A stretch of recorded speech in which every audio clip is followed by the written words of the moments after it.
The termination letter arrived on her 63rd birthday. Not by coincidence. Human Resources had calculated it that way. Margaret Chen would later find the internal memo confirming the timing, a detail so cruel it would make the federal judge pause mid-sentence during closing arguments. But that morning, she didn't know any of that. She just knew that after 31 years as a senior account manager at Westbrook Financial Services in Minneapolis, she was being told her position had been restructured, and her services were no longer required. The woman who delivered the news was 28 years old. Margaret had trained her supervisor's supervisor. She'd helped build the client retention system the entire company still used. She generated more revenue in her 3 decades than most employees would see in a lifetime. None of it mattered. "We're going in a fresh direction," the HR representative said, not quite meeting her eyes. "The company needs to evolve with changing market dynamics." Fresh direction. Margaret would hear those words in her sleep for months. She was given 45 minutes to clear her desk. Security stood nearby, not touching her but present, watching, like she might steal something, like 31 years of loyalty had made her a threat. Her coworkers avoided eye contact as she carried a single cardboard box past their cubicles. A few waved weakly. One woman, barely 30, actually smirked.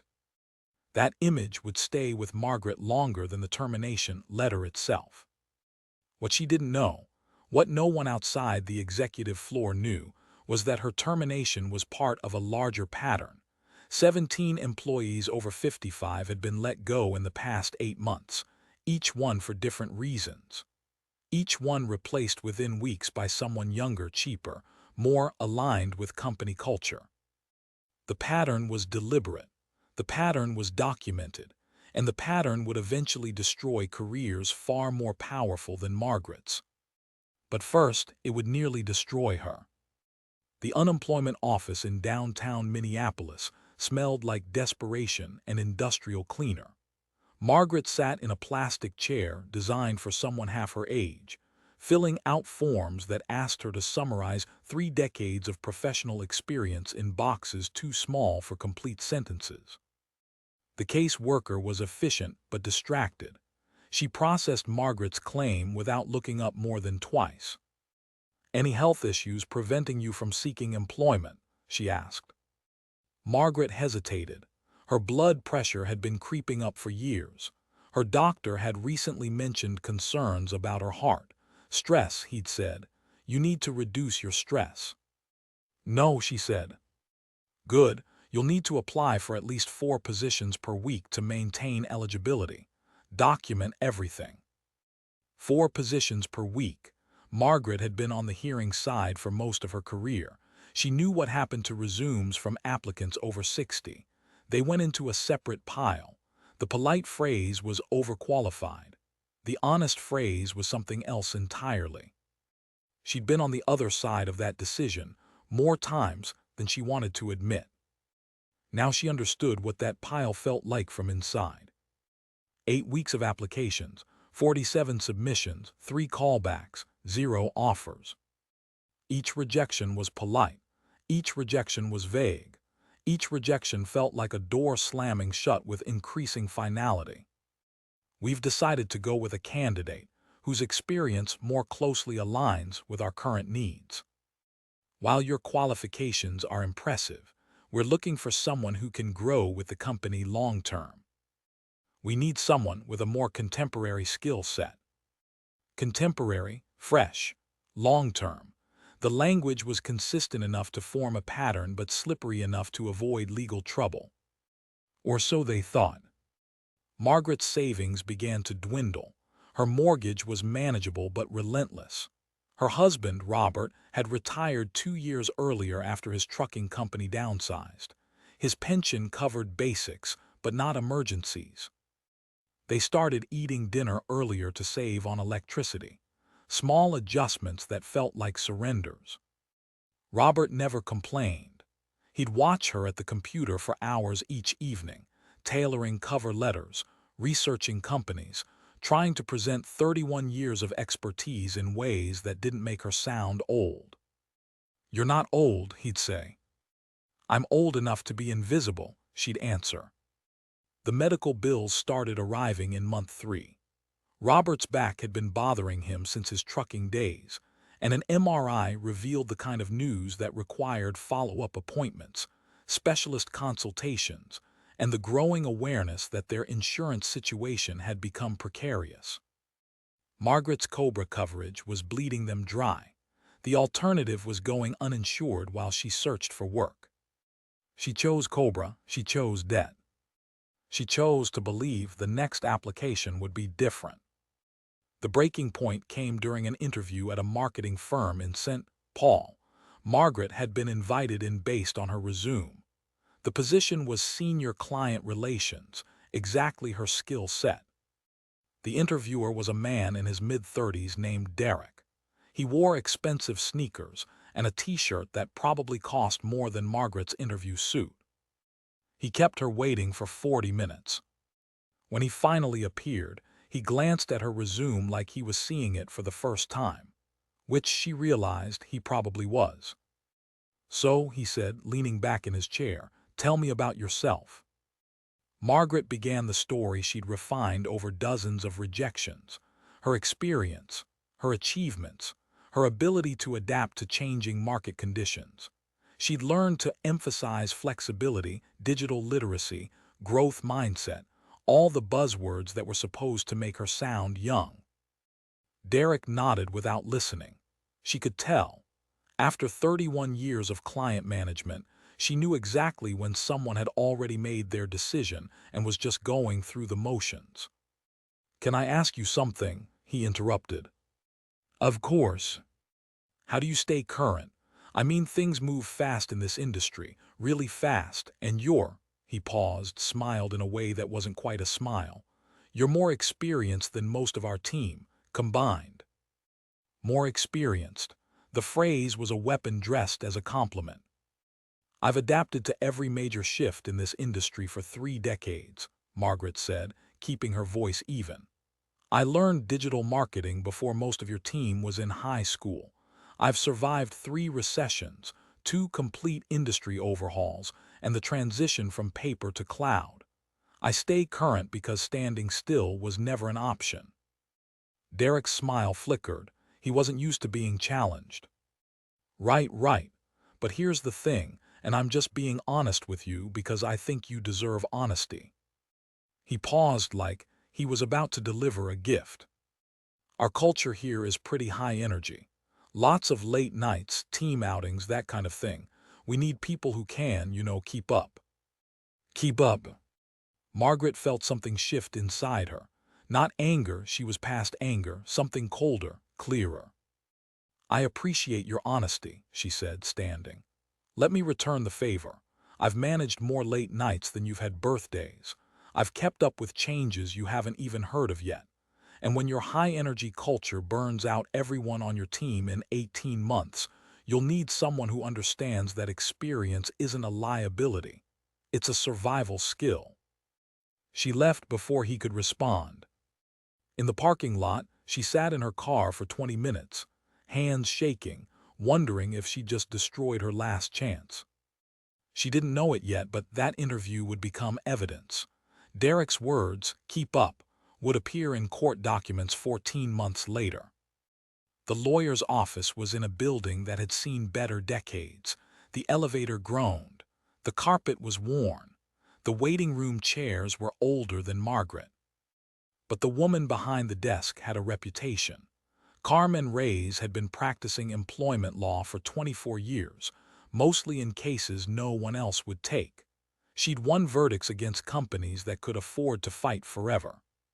She didn't win often, but when she did, it mattered. Margaret had found her through a support group. The group met weekly at a community center, mostly people over 50 who'd been pushed out of their jobs and couldn't find their way back in. The stories were consistent enough to be systemic. The pain was specific enough to be personal. One woman in the group had mentioned Carmen's name. "She listened," the woman said. Even when she told me my case wasn't strong enough, she listened. That was enough for Margaret. Carmen Reyes was in her late 50s, with gray streaking through black hair and eyes that had seen every lie an HR department could tell. She'd reviewed Margaret's termination documents before the meeting. She'd asked questions by email that suggested she already knew the answers. Now she sat across from Margaret with a yellow legal pad and a pen that had been chewed at the cap. "Tell me about the memo," she said. Margaret blinked. "What memo?" "The one you mentioned in your email. The one about timing your termination for your birthday." "I don't have it. I overheard something. In the bathroom before they called me in. Two women from HR were talking about how the timing was deliberate, how someone upstairs thought it would be cleaner to do it on a personal milestone, less suspicious than the week after a performance review." Carmen wrote something on her pad. "Did they say who?" "They mentioned someone named Walsh. That's all I got." "David Walsh, Chief Operations Officer at Westbrook." "You know him?" "I know his signature. It's on every termination document for employees over 55 at that company for the past 2 years." Margaret felt the blood drain from her face. 2 years. At least, probably longer. We'd need documentation to prove pattern, but the anecdotal evidence is overwhelming. 17 people over 55 in 8 months, all different stated reasons, all replaced by younger workers within weeks, all within Walsh's operational authority.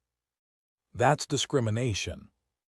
That's the allegation, proving it is something else entirely. Carmen leaned forward. "Westbrook has deep pockets. They'll hire the most expensive defense team in the state. They'll claim every termination was performance-based. They'll produce documentation you've never seen, write-ups, warnings, performance notes, that may or may not have existed before you were let go." "You're saying they'll fabricate evidence?" "I'm saying they'll have evidence. Whether it reflects reality is what the court will decide." She paused. "If we get to court." "What do you mean, if?"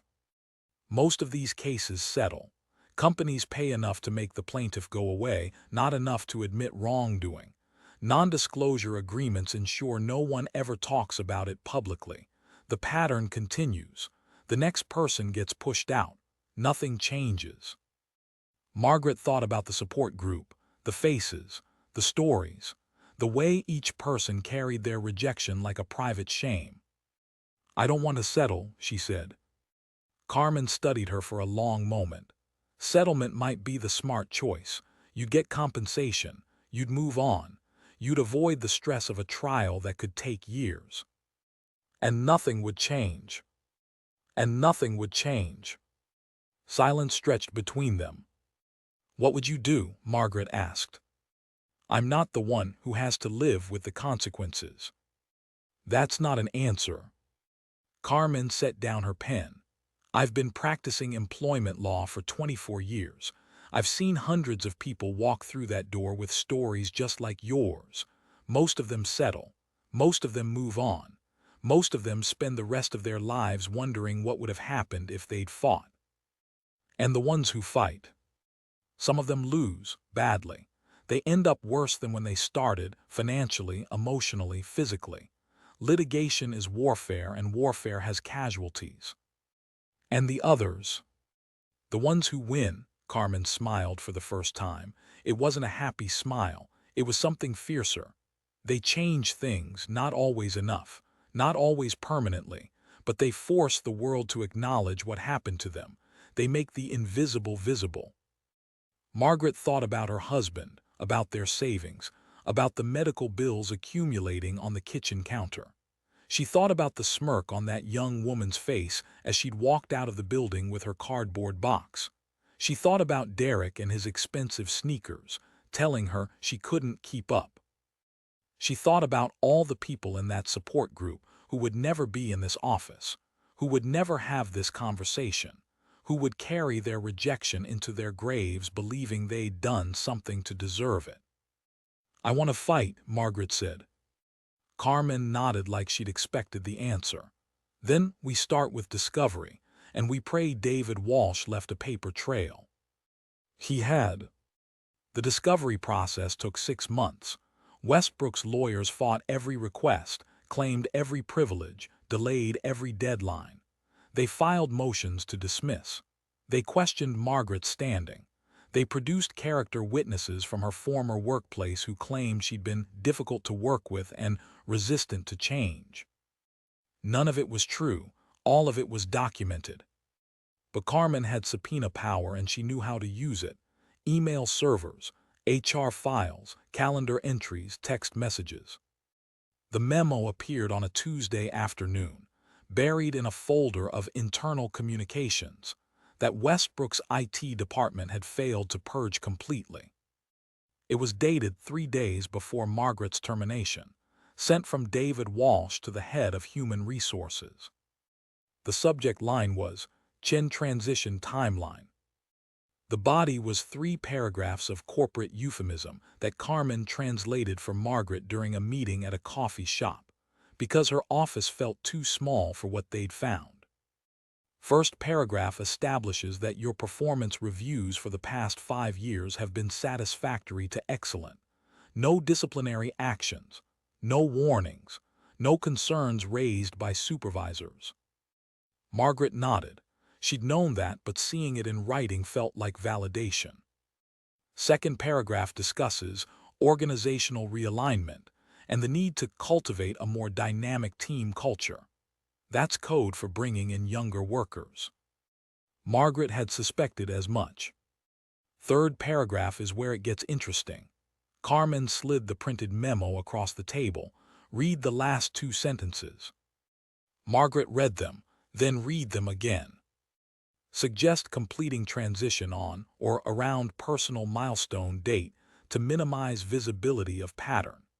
Previous transitions executed on employment anniversaries have drawn internal notice. Personal milestone date, her birthday. They'd planned it, documented it, put it in writing. Is this enough? Margaret asked. It's not a smoking gun. Walsh can claim the language is coincidental, that personal milestone meant something else. But combined with the pattern evidence, the replacement timeline data, and the statistical analysis of terminations by age group, Carmen took back the memo.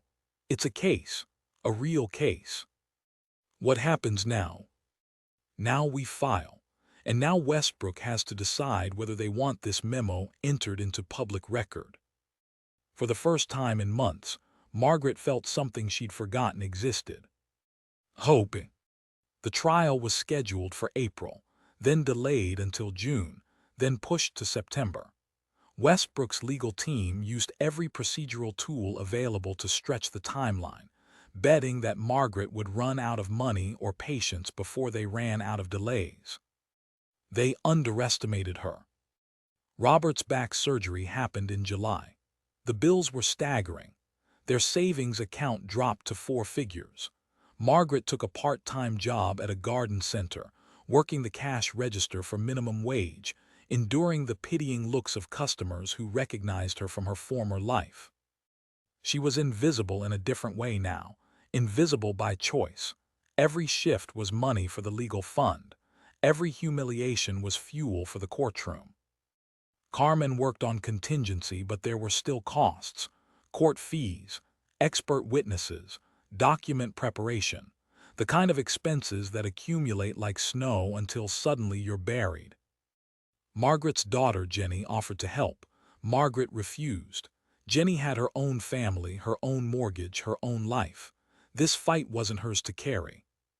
But Jenny carried it anyway, in phone calls that lasted too long, in visits that felt like check-ins, in the way she looked at her mother with something between admiration and terror. "You could still settle," Jenny said one evening, watching Margaret review documents at the kitchen table. "I could. You'd have money, you'd have peace. I'd have silence." Jenny didn't argue.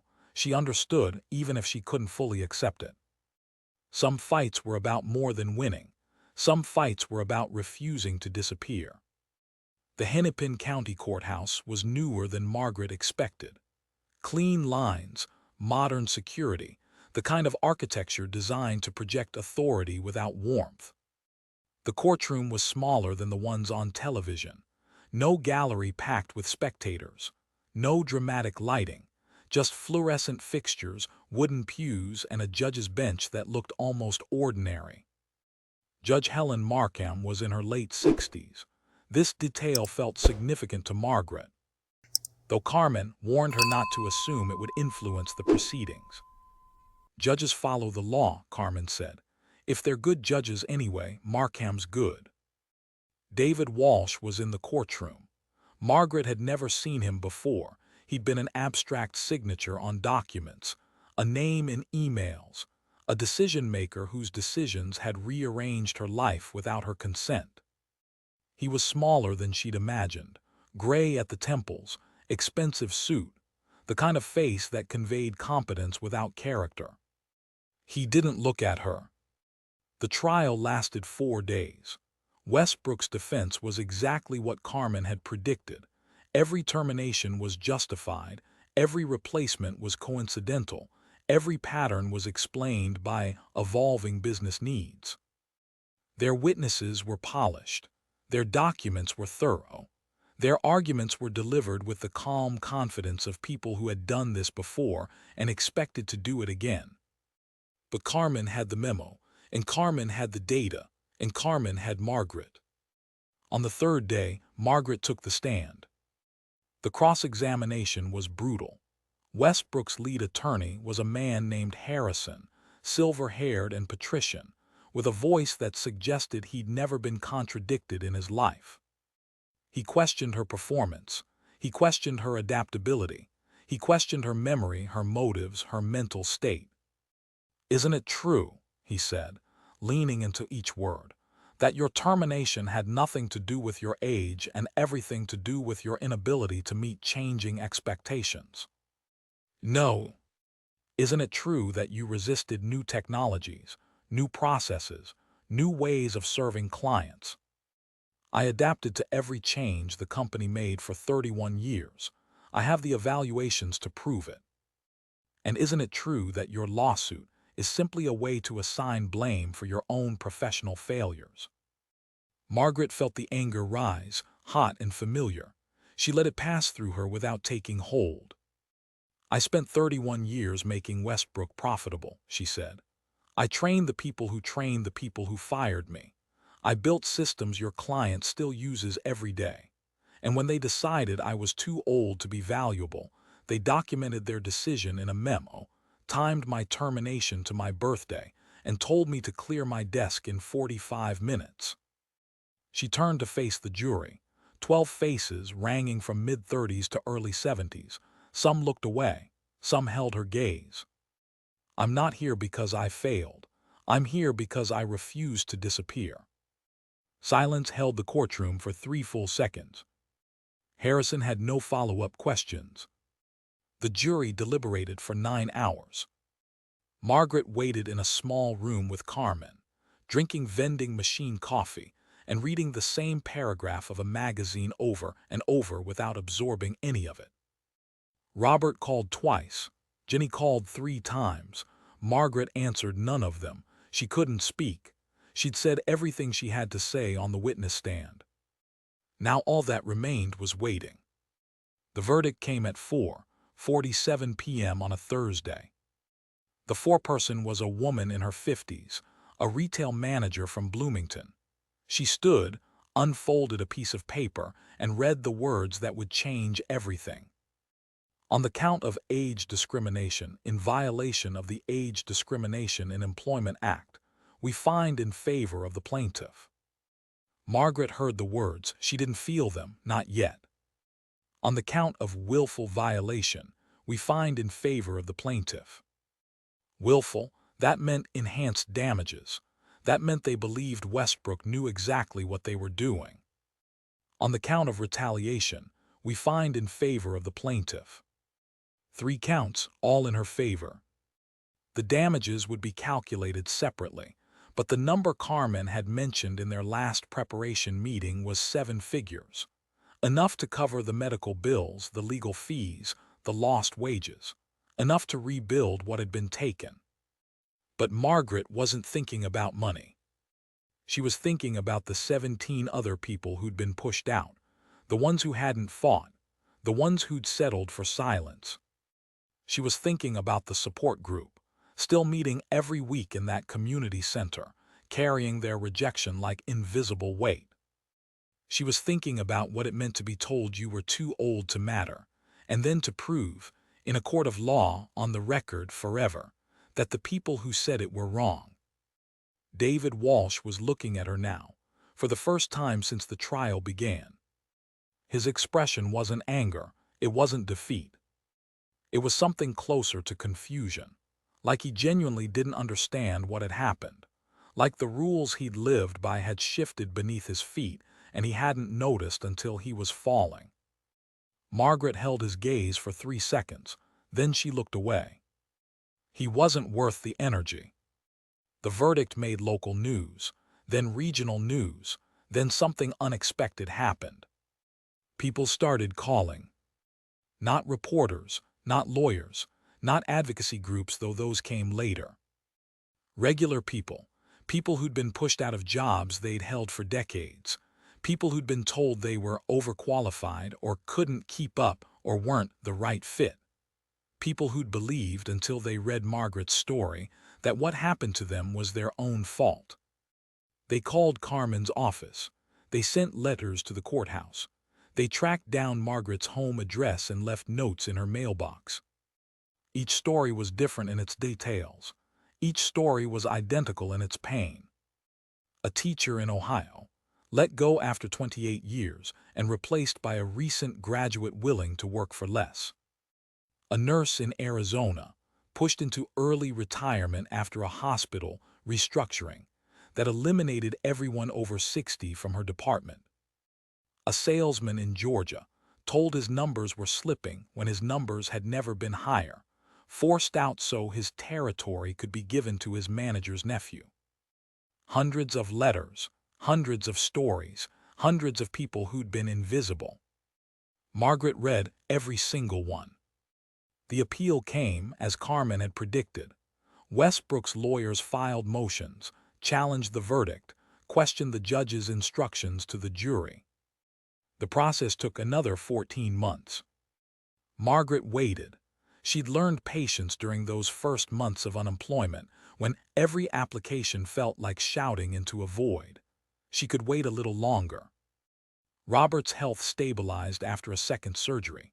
Jenny had another baby, a girl named Rose. Life continued while the legal system ground forward. The appeals court upheld the verdict in a decision that cited Margaret's case by name. The language was dry, legalistic, but Carmen read her the key passage over the phone. The evidence presented at trial demonstrated a systematic pattern of age-based discrimination, documented through internal communications and implemented through deliberate timing designed to obscure the pattern's existence. The jury's finding of willful violation was supported by substantial evidence. Systematic, deliberate, willful. Words that would follow David Walsh for the rest of his career. Words that would follow Westbrook into every future hearing decision, every future lawsuit, every future calculation about who was too old to matter. Some things couldn't be unsaid once they were spoken into the record. Margaret returned to work 18 months after the verdict. Not at Westbrook. They were still paying out damages and restructuring their entire HR department, but at a consulting firm that specialized in workplace equity. She traveled to companies across the Midwest, reviewing their hearing practices, their termination procedures, their internal communications. She looked for the patterns she'd learned to recognize, the euphemisms, the timing, the careful language designed to hide what everyone understood. Most of what she found was subtle.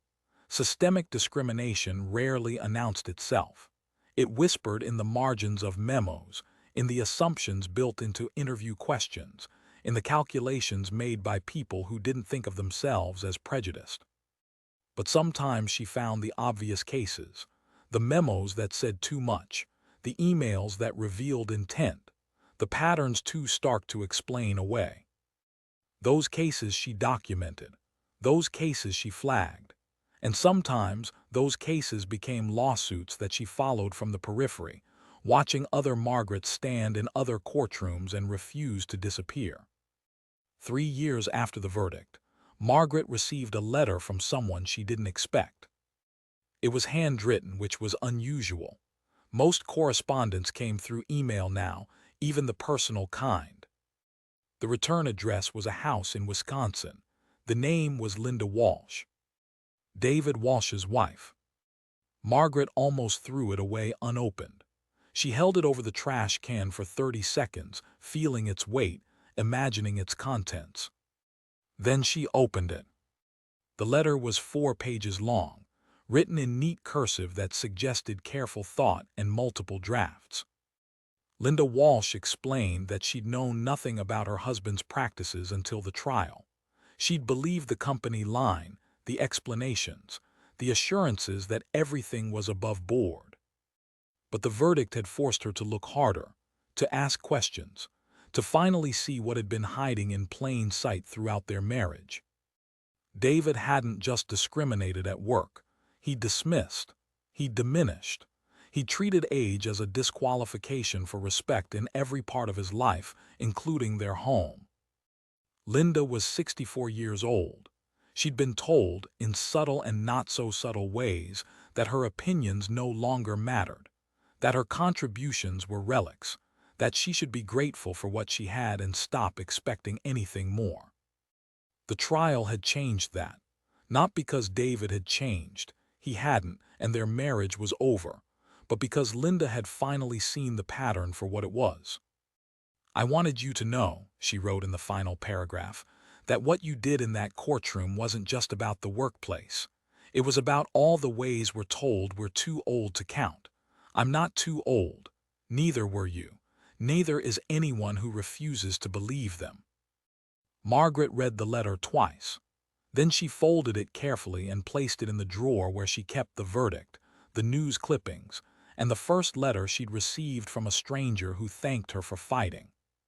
Some battles were bigger than you knew when you started them. The support group still met every Thursday evening at the community center. Smaller now, some members had found work, some had moved away, some had simply stopped coming. But Margaret still attended when she could, not as a member anymore but as something else, a reminder, a proof of concept. New faces appeared regularly, people in their 50s and 60s, carrying the same confusion and shame she recognized from her own first months. They'd been told they were outdated. They'd believed it. Margaret listened to their stories. She didn't interrupt. She didn't offer advice unless asked. She just sat with them in their pain until they were ready to consider that the pain wasn't their fault. Sometimes that was enough. Sometimes the simple act of witnessing was the beginning of resistance. On the 5th anniversary of her termination, Margaret drove past the Westbrook building on her way to a consulting appointment. She hadn't planned the route that way, but the traffic had shifted, and suddenly there it was. The building looked the same, glass and steel, professional and anonymous. The kind of architecture that could house any company, any industry, any collection of people who punched in and punched out and tried not to think too hard about the machinery they were part of. She slowed but didn't stop. Inside that building, new people sat at the desk she'd occupied for 3 decades. New faces walked the halls she'd walked. New decisions were being made by people who might or might not understand the weight of what they were deciding. The lawsuit had changed some things. Westbrook had implemented new policies, new training, new oversight. David Walsh had left the company within months of the verdict, his reputation damaged beyond corporate repair. But the forces that had pushed her out, the assumption that experience was a liability, that age was decline, that people could be calculated into obsolescence, those forces were bigger than any single company. They were in the language of job postings, in the design of interview processes, in the calculations made by people who never called it discrimination, because they never called it anything at all. Margaret kept driving. She had work to do. The last letter arrived on a morning in October, almost 6 years after her termination. It came from a law school in Washington, D.C., requesting permission to include her case in their employment discrimination curriculum. Her story would be taught to future lawyers, future judges, future HR directors and CEOs and policymakers. The facts of her case would become a framework for understanding. The verdict would become a precedent. The pattern would become visible to people who would spend their careers looking for patterns. She signed the permission form without hesitation. But that evening, after Robert had gone to bed and the house was quiet, she sat at the kitchen table where she'd reviewed so many documents, written so many applications, faced so many rejections. She thought about the memo, the one that had sealed Westbrook's fate, the one that had documented the cruelty of timing her termination for her birthday. They'd thought they were being clever, minimizing visibility, hiding the pattern. But patterns had a way of surfacing. The harder you pressed them down, the more energy they gathered, until finally they broke through in ways you couldn't predict or control. Margaret had been pattern. 17 employees had been pattern. Every person in that support group, every letter writer, every caller who'd reached out to share their story, they were all pattern. And now the pattern was in law school textbooks, in corporate training materials, in the calculations of people who would think twice before sending memos like that.